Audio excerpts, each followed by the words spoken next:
बाबर आजम ने अभी तो जुमा 8 दिन नहीं हुए पाकिस्तान सुपर लीग की ट्रॉफी जीती है। अभी से डिबेट शुरू है कि एक तो इन परफॉर्मेंसेस की बेस के ऊपर टीम में जगह नहीं बनती, T20 की इंटरनेशनल टीम में पाकिस्तान की।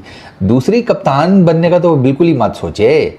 आपसे आगाज करते हैं जरा बाबर आजम के हवाले से। आपने टॉप स्टोरीज में दो स्टेटमेंट्स देखे, एक राशिद लतीफ साहब का कि बाबर आजम ये मत सोचें कि वो टीम में आ जाएंगे और कप्तान बन जाएंगे, और दूसरा आपने देखा कि अहमद शहजाद ने एक दफा फिर तनकीद की है कि गुज़िश्ता 5 साल की नाकामियों को एक टूर्नामेंट जो पाकिस्तान का डोमेस्टिक टूर्नामेंट है पाकिस्तान सुपर लीग, उसकी कामयाबी से जो है वो गुज़िश्ता 5 साल की नाकामियों को साफ नहीं किया जा सकता। सरकार, मैंने आपको क्या कहा है कि ये है ही it's all about Babar Azam, बाकी किसी की तरफ नहीं जाएंगे। ये डिबेट किसकी हुई है? ये राशिद लतीफ़, अहमद शहजाद की मैं आपको ना बातों का क्रक्स बता रहा हूँ। सबसे पहले तो बताइए, जो डिबेट शुरू हो चुकी है बाबर आजम की कप्तानी के हवाले से, आप खुद इससे किस हद तक एग्री करते हैं कि बाबर आजम को कप्तान बना देना चाहिए या उनको कप्तान कैप्टनसी जो है वो उसको एग्री कर जाना चाहिए? देखिए, बहुत बड़ा रिस्क है अभी अगर आप बाबर को कप्तान बनाते हैं। देखें, बिल्कुल सही बोला है अहमद शहजाद ने, क्योंकि हमारा जो डोमेस्टिक का जो पीएसएल था, कोई आउट क्लास स्टैंडर्ड नहीं था। बिल्कुल नॉर्मल किस्म का, बोलते हुए बुरा लगता है, लेकिन देखें ना, आपके कोई बाहर के कोई प्लेयर इस किस्म के थे कि आप बहुत एक्स्ट्राऑर्डिनरी प्लेयर हो, या आपके डोमेस्टिक के वही जिनके साथ आप खेलते आ रहे हैं, उनमें स्कोर करना, यकीनन देखें स्कोर होता है, 100 होते हैं। लेकिन इंटरनेशनल क्रिकेट में और डोमेस्टिक क्रिकेट में और ये पीएसएल, इनमें बहुत फ़र्क होता है। वहाँ पे आप कितने कोचेज़ बैठे होते हैं, आपकी ख़ामियाँ देख रहे होते हैं, आपकी खूबियाँ देख रहे होते हैं, हर चीज़ ऑब्ज़र्व की जा रही होती है, जा जो कि आम क्रिकेट में और पीएसएल में और इसमें इतना नहीं नोट किया जाता।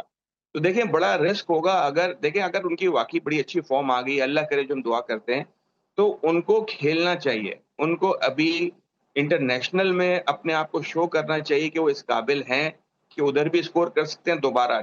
नो डाउट उनकी हम सलाहियतों पे कोई दो राय नहीं है, लेकिन इतना अरसा आउट ऑफ फॉर्म रहना, और चले अल्लाह का शुक्र है, जैसे अब उन्होंने खेलना शुरू किया दोबारा से, उनकी अभी भी 50% झलक नज़र आई है। जो वो प्लेयर हैं, उन 100% उनका अभी तक हमने नहीं देखा फिलहाल। कि T20 इंटरनेशनल टीम में जगह या T20 इंटरनेशनल टीम की कप्तानी, वो बाबर आजम उसके बारे में बिल्कुल मत सोचे। वो डन एंड डस्टेड है, ट्राइड है, कोई फ़ायदा नहीं उसको एंड ऑल दैट ना। ये इस डिबेट का ना स्टार्ट बड़ा इंटरेस्टिंग है। मैं इस डिबेट का ना, जिसे कहते हैं, इंजन खोलूँगा अहमद शहजाद और राशिद लतीफ़ के ही टूल्स को यूज़ करके जो उन्होंने उस कन्वर्सेशन में इस्तेमाल किए हैं। राशिद भाई से सवाल हुआ कि रावलपिंडीज़ की टीम के बारे में आप क्या कहेंगे, उनकी परफॉर्मेंसेस के बारे में। राशिद भाई का पता क्या जवाब था? मैं उनका पार्ट हूँ ना, मैं तो कह नहीं सकता ना कुछ। हाँ, सही, बिल्कुल सही। आप चेक करें रावलपिंडीज़ की परफॉर्मेंस, राशिद लतीफ़, इंज़मामुल हक जैसे लोग उनके डगआउट में बैठे हुए हैं, उनकी मैनेजमेंट में, और रावलपिंडीज़ की परफॉर्मेंस कैसी थी। और जब राशिद भाई से सवाल हुआ तो उन्होंने बुकल मार ली। उन्होंने कहा मैं इस बारे में बात नहीं कर सकता, मैं भी उस टीम का पार्ट हूँ। बाबर के ऊपर आप जब मर्जी बात कर लें। आज बाबर आजम को सही वाला एक्सपोज करने वाले हैं। बाबर आजम से भाई पूछा गया पॉडकास्ट में कि भाई आपका प्रेशर सिचुएशन में वो कौन सा मतलब फेवरेट प्लेयर है जिसके साथ आपको भाई बैटिंग करने में मजा आता है। तो भाई बाबर आजम ने कहा है कि मेरा फेवरेट प्लेयर जो है ना उस सिचुएशन में वो मोहम्मद रिजवान है। अब सबसे पहली बात तो ये कि आपने कभी प्रेशर सिचुएशन में बैटिंग की है? जब भी पाकिस्तान को जरूरत होती है सबसे पहले तुम दोनों भाई आउट होके चले जाते हो। हैं कुछ ऐसे लोग हैं जो बाबर ने सिंगल भी ले लिया तो उसको ज्यादा प्रायोरिटी देंगे, हनैन पूरा मैच जितवा जाएगा, उसकी कोई बात नहीं करेगा। तो मेरे ख्याल से हमारे नौजवान लड़कों की भी बात करनी चाहिए, क्योंकि ये हमारा मुस्तकबिल है। बाबर हमारा माजी था, खत्म हो चुका है, उससे आगे बढ़े। और मेरे ख्याल से बाबर जितना हम उसको सपोर्ट करते थे, हमने बड़ा सपोर्ट किया, अच्छे वक्त पे बुरे वक्त में उसको सपोर्ट किया था, लेकिन उसने हमें आज तक ना कोई टाइटल दिया, ना कोई वर्ल्ड कप दिया, ना कोई चैंपियंस ट्रॉफी, ना कोई एशिया कप। सिर्फ अगर नाम से ही हम खेल रहे हैं तो फिर हम आईसीसी टूर्नामेंट भूल जाते हैं और सिर्फ बाबर बाबर करते रहते हैं। तो मेरे क्रिकेट देखना छोड़ दे फिर हम सब जानते हैं कि पीएसएल में बॉलिंग की क्वालिटी कितनी बेहतर थी। मतलब अगर आप ओवरसीज बॉलर की भी बात लें तो अगर आपने एक बॉलर उठाना हो जिसने अच्छी बॉलिंग की, वो नाहिद राना है जो बाबर आजम की ही टीम में है, या ग्लेसन ले लें आप, या फिर बाबर आजम ने अल्जारी जोसेफ का नाम लिया था। अगर आप फ्लॉप 11 बनाएंगे ना तो उसमें अल्जारी जोसेफ का नाम आएगा। 10 की इकॉनमी से रन खाए हैं उन्होंने। सो क्वालिटी ऑफ बॉलिंग बहुत ज्यादा, जिसे आप कहते हैं ना कि इस बार पीएसएल में बहुत नीचे वाले लेवल की थी, कोई बहुत अच्छी क्वालिटी नहीं थी।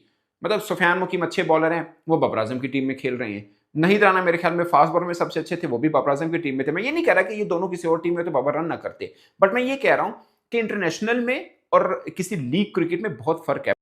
बात तो सही है। बाबर आजम ने रन किए, चलो बेहतर है कि फॉर्म में आ गए। यही बाबर आजम लास्ट पीएसएल में सबसे बुरा खेले थे, इसमें भी कोई दो राय नहीं। अब सबसे अच्छा खेले हैं, अब उनके करियर की बेस्ट फॉर्म है इन T20, इसमें कोई दो राय नहीं है। बट मेरा मानना है कि इस बेस की बुनियाद के ऊपर कि बाबर आजम ने बहुत रन कर दिए, 200 किए, सबसे ज्यादा रन है, हम ये बड़े क्लेम करना शुरू कर दें, नंबर 1। नंबर 2, रमीज राजा साहब की ये बात बिल्कुल ठीक है कि जो हमारे यंग क्रिकेटर है ना, वो चाहे मास सदाकत हैं, साइम है, या कोई भी है, हसन नवाज, ख्वाजा नाफे, जितने भी हैं, इनको वाकई अपनी इनिंग को बड़ा करके करना। ये बात मैं भी मानता हूं कि मास सदाकत देखिए ना, उसकी शायद 170 180 की स्ट्राइक रेट होगी, मगर अपनी इनिंग को बहुत बड़ा नहीं कर पाए हैं। वो 15-20 रन की इनिंग को भी मतलब चेहरे से लगा के सेटिस्फाइड है। ये बात ठीक है रमीज भाई की कि ये हमारे यंग क्रिकेटर्स को बढ़ा के अपनी इनिंग को एक्सेलरेट करना है, अपनी इनिंग को बड़ा करना है, लंबा खींचना है, 100 की तरफ, 50+ की तरफ लेके जाना है, जो कि साहबजादा में ये बेसिकली ये हुनर जरूर मौजूद है। मगर दूसरी बात जो रमीज भाई ने कही कि अगर ये बाबर आजम को compete नहीं कर सकते तो इनका कोई फायदा नहीं है। मेरा ये मानना है कि बाबर आजम 31 बरस के हैं, वो कब से खेल रहे हैं, मतलब कब से खेल रहे हैं। अब उनका इन बच्चों के साथ मौजना तो बनता नहीं है। बाबर आजम 2-3 साल बुरी तरह से नाकाम हुए थे, लेकिन वो टीम के साथ चिपके रहे थे। क्या किसी यंग क्रिकेटर को आप इतना चांस देंगे? कभी नहीं देंगे। जो आपका बिहेवियर बाबर के साथ था, अगर आप यंग के साथ भी रखेंगे तो वो परफॉर्म करेंगे।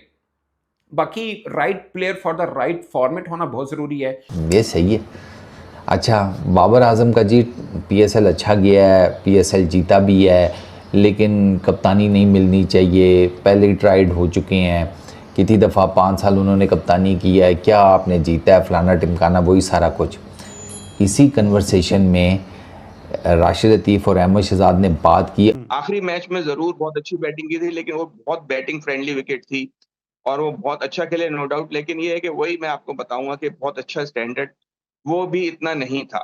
तो इसलिए मुझे भी ये लगता है कि अभी उनको एज ए कैप्टन ना खिलाएं, एज ए प्लेयर खिलाएं, और अल्लाह करे वो बहुत अच्छा परफॉर्म करें तो फिर उन पे बर्डन डालें। अगर कोई अच्छा नहीं कर रहा कैप्टनसी, देखें इत्तेफाक ऐसा है कि हमारे पास कोई ऐसा कैप्टन ना है, ना हमने बनाने की कोशिश की। जो बनाने की कोशिश की उन लोगों ने दूसरों से ज्यादतियां की, और ज्यादतियों का नतीजा ये है कि वो खुद इतने डाउन चले गए। अब जो कि ये हमारी टीम थोड़ी संभलने की कोशिश कर रही है और संभल सकती है, तो इस वक्त हमें बहुत स्ट्रेट फॉरवर्ड और सीधा चलना पड़ेगा। कोई हैंकी पैंकी नहीं करनी पड़ेगी, बड़ी ईमानदारी से काम करना पड़ेगा। जो अच्छा कर रहा है उसको खिलाना पड़ेगा। जय हिंद दोस्तों, स्वागत है दोस्तों। पाकिस्तान के घंटे का किंग बाबर आजम उनके यहाँ होने वाली पैजामा सलवार लीग में सबसे ज़्यादा रन बनाए, 588 रन बनाए, और अपनी कप्तानी में पहली बार पैजामा सलवार लीग का ट्रॉफी भी जीत लिया। अब इस जीत के बाद घंटे का किंग बाबर आजम T20I का कप्तान और उसके स्क्वाड में होने के लिए सपने देखने लग रहे हैं। इस पर राशिद लतीफ़ और अहमद शहजाद ने कहा है कि सपने ना देखो, पैजामा सलवार लीग में प्रदर्शन के दम पर T20I के कप्तान और स्क्वाड में आपकी जगह नहीं बनती। जिस तरह से आपने 5 साल पाकिस्तान क्रिकेट को बर्बाद किया है, उसके चलते जिस तरह से आप पैजामा सलवार लीग में अच्छे बॉलर नहीं था, जो पैजामा सलवार लीग था हुआ भी उसमें टॉप क्वालिटी के बॉलर नहीं थे। नाहिद राणा जो बांग्लादेश से आते हैं वही एक अच्छे गेंदबाज रहे, इसके अलावा कोई भी इंटरनेशनल के लेवल के टॉप अच्छे गेंदबाज नहीं रहे। यहाँ पर आपने रन किए हैं और इसके दम पर आपको T20I में जगह नहीं बनती। इस पर साफ साफ कहना है कि बाबर आजम जिस तरह से 5 साल पाकिस्तान क्रिकेट को बर्बाद किया, ना तो एशिया कप जीता है, ना T20I वर्ल्ड कप जीता है, और कई नुकसान पहुंचाए पाकिस्तान सुपर लीग में, जहां पे कोई अच्छे क्वालिटी के बॉलर नहीं थे, अच्छी क्रिकेट नहीं हुआ, पाटा पिच था, वहां पर रन करके आपको T20I में जगह नहीं मिलने वाला है। बाकी दोस्तों आपका क्या कहना है, ये पैजामा सलवार लीग में अच्छे प्रदर्शन के दम पर क्या